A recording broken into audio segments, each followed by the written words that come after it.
आज हम class 10th के अर्थमेटिक प्रोग्रेशन पर वीडियो बनाने वाले हैं। Arithmetic progression class 10। तो एक अर्थमेटिक प्रोग्रेशन को हम ए पी भी कहते हैं। तो ए पी क्या होती है? सपोज करो हमारे पास लेटर है 1 2 3 4। तो ये क्या है? ये के पी है। तो एक ए पी में एक टर्म होती है D, common difference. Common difference होता है। कॉमन डिफरेंस क्या होता है? सपोज करो ये है 1 2 3 4। तो कॉमन डिफरेंस का एक फॉर्मूला होता है a2 माइनस a1 तो a2 तो एक AP एक ऐसे होती है, हर एक AP a plus D a plus 2d। तो एक AP का ये एक स्ट्रक्चर है, ऐसे होता है। तुम्हारा A हमने वो किया था, 1 2 3 4 था, तो वहाँ पर A था 1, तो हम इसे A2 कहते हैं, A3 A4 and so on ऐसे कहते हैं। तो हमने D था A2 माइनस A1 था, अब A2 है 2, A1 है 1, तो ये कॉमन डिफरेंस का 1 है। सो AP होती है जब A2 minus A1 is equal to A3 minus A2 हो, तो एक वो AP होती है। तो अब इसको AP देखते हैं। 2 minus 1 is equal to 3 minus 2, 1 आ गया, तो ये एक AP है। तो ये एक AP है। सपोज करो ये 2 4 7 9, क्या ये एक AP है? तो हमारे पास कॉमन डिफरेंस होता है A2 minus A1 is equal to A3 minus A2। अब A2 माइनस A1 तो है 4 माइनस 2, और ये 7 माइनस 4 जो कि इक्वल नहीं है। सो एक AP नहीं है, क्योंकि इसका कॉमन डिफरेंस सेम नहीं है। अगर मैं ऐसा कहूँ 2 4 6 8, क्या ये AP है? हाँ, क्योंकि इसमें A2 minus A1 is equal to A3 minus A2 है, 4 minus 2 is equal to 6 minus 4 है। सो एक AP है। सो एक AP का एक जनरल फार्मूला होता है जिसे हम कहते हैं an is equal to a plus n minus 1d, where a is first term, n is कितने नंबर पर है वो टर्म, वो d is common difference. Suppose करो हमारे पास एक ही है 2 4 6 8 सो ऑन, तो मुझे इसकी 17th टर्म ढूंढनी है। तो अगर मैं ऐसे ढूंढूंगा 2 4 6 8 10 12, क्योंकि इसका कॉमन डिफरेंस 2 है, तो मुझे बहुत टाइम लग जाएगा। तो हम इस फॉर्मूले से करेंगे an is equal to a plus n minus 1d। तो मुझे 17 टर्म ढूंढनी है, तो मैं n की जगह 17 पुट कर दूंगा। 17 a कितना है इसमें? a होती है फर्स्ट टर्म जो कि है 2, फर्स्ट टर्म 2। n कितना है इसमें? n है हमारा 17 टर्म माइनस 1। d कितना है? d ढूंढते हैं। d is equal to A2 minus A1, तो 4 माइनस 2 इज इक्वल टू 2, तो इसका कॉमन डिफरेंस 2 है। तो इसको जब हम सॉल्व करेंगे 2 प्लस 16 इंटू 2 34, तो इसकी जो 17 टर्म है वो 34 है। सो ये इसकी 17 टर्म, सो ऐसे ही AP होते हैं। सपोज करो मैं 4 8 12 सो ऑन AP ले लूँ, तो मुझे इसकी 14th टर्म ढूंढनी है। 14th टर्म, तो हमारे पास फॉर्मूला क्या है? an is equal to a plus n minus 1d। 14th term ढूंढनी है, तो a कितना है? 4, d कितना है? 8 माइनस 4 A2 माइनस A1, सो आ जाएगा 4 AB4D। तो यहाँ पर मार दूंगा A14 टर्म ढूंढनी है, A4 है 14 माइनस 1 इंटू 4, से आ जाएगा 4 प्लस 13 इंटू 4, जो कि आ जाएगा 4 plus 12 52 and the 56। 14th term आ गई इसकी 56। तो मैं ऐसे एक AP होती है। तो हमने सीखा कि AP है, उसका जो कॉमन डिफरेंस होता है वो सेम है। सपोज करो ये AP है,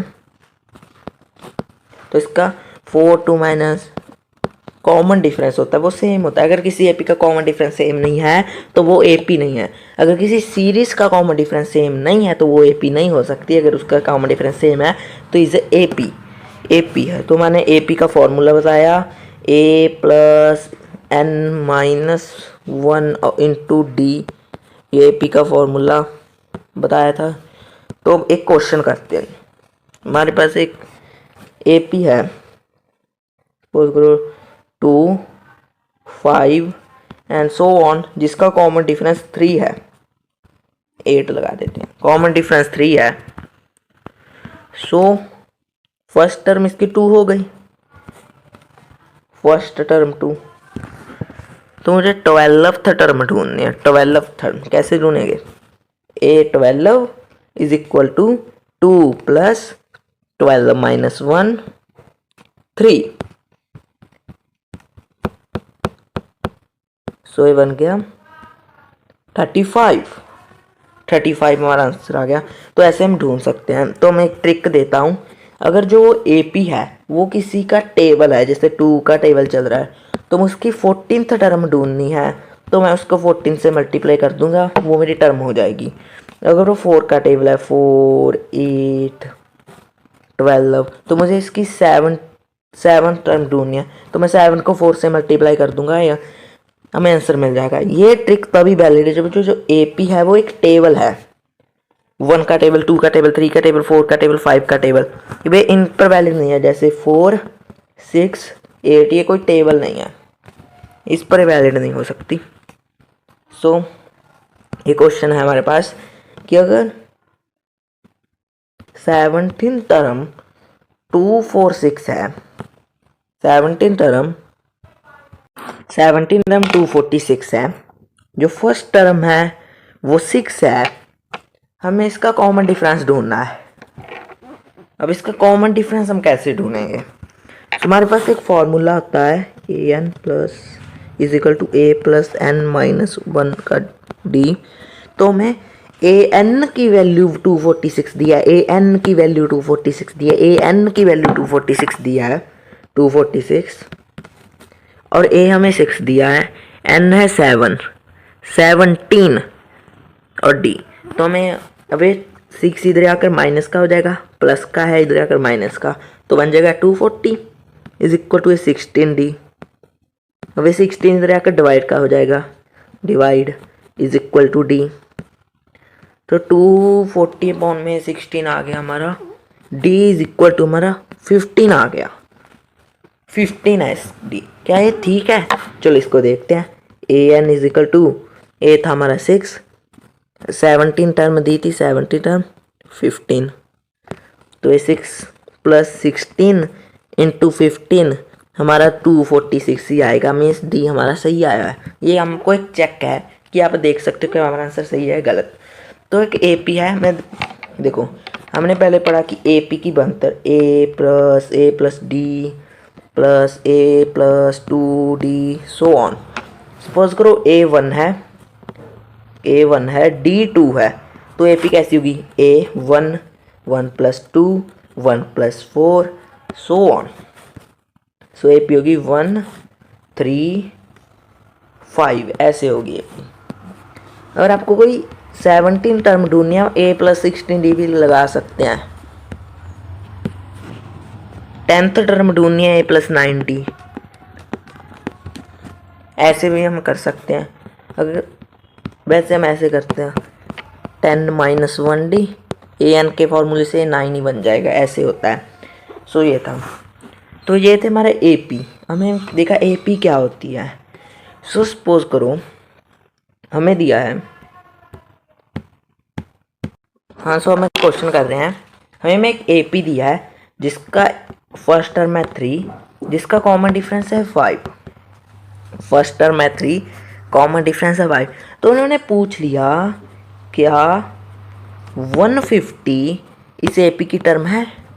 does 150 is term of this AP? तो मैं एक कॉन्सेप्ट समझाता हूँ। एक होती है इन्फानाइट एपी, जैसे 1 2 3 3 3 इन्फानाइट जा रहा है।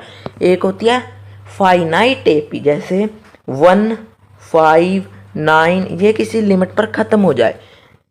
जैसे 16 पर ख़त्म हो गई, किसी लिमिट पर जो ख़त्म हो जाए उसे हम कहते हैं फाइनाइट एपी। जिसकी लास्ट टर्म दी हो, लास्ट टर्म उसे हम कहते हैं फाइनाइट एपी। जिसकी कोई लास्ट टर्म नहीं होती वो होती है इनफाइनाइट एपी, वो कभी रुकती नहीं है।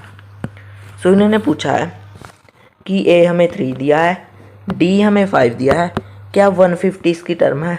तो चेक करते हैं। हमारे पास एक formula A N is equal to A plus n minus 1 D. तो ए एन की जगह मैं 150 पुट करूंगा तभी मुझे मेरा आंसर मिलेगा, ए एन की जगह मैं 150 पुट करूंगा तभी मेरा आंसर मिलेगा। तो हमें सिंपली n ढूंढना है।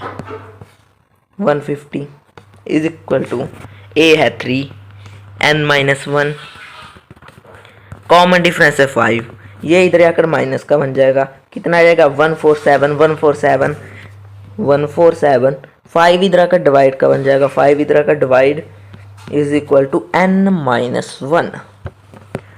सो 147, वो n इधर आकर प्लस का बन जाएगा n। तो देखो जो हमने ये दिया है ये एक मिलेगा डेसिमल में, हमें n की वैल्यू यहाँ पर डेसिमल में मिलेगी, डेसिमल में। सो n की वैल्यू कभी नेगेटिव नहीं हो सकती, n की वैल्यू कभी डेसिमल में भी नहीं हो सकती। n की वैल्यू 0 से हमेशा होल नंबर होती है, n की वैल्यू होल नंबर होती है, n की वैल्यू कभी नेगेटिव नहीं होगी, कभी डेसिमल। तो हमें यहाँ पर डेसिमल में वैल्यू मिलेगी। तो इसका मतलब जो 150 है वो इस एपी की टर्म नहीं है। 150 is not a term of this AP, 150 is not a term of this AP, क्योंकि n की वैल्यू आ रही है डेसिमल में और n की वैल्यू कभी डेसिमल में हो नहीं सकती। तो हमने ये सीखा n is only whole number, whole number only, 0 से लेकर whole number, only whole number. तभी अगर किसी एपी कभी टर्म डेसिमल में आ रही हो तो भी वो एपी की टर्म हो ही नहीं सकती। जैसे 150 एक एपी की टर्म है ही नहीं, जिसका फर्स्ट टर्म 3 है, कॉमन डिफरेंस 5 है, 150 से एपी की टर्म हो ही नहीं सकती, हो ही नहीं सकती। सो ये था हमारा कॉन्सेप्ट। तो हम अगली वीडियो में लगाएंगे सम ऑफ एन एपी, सम। तो हमारे चैनल को लाइक करें, सब्सक्राइब करें, सपोर्ट करें। धन्यवाद।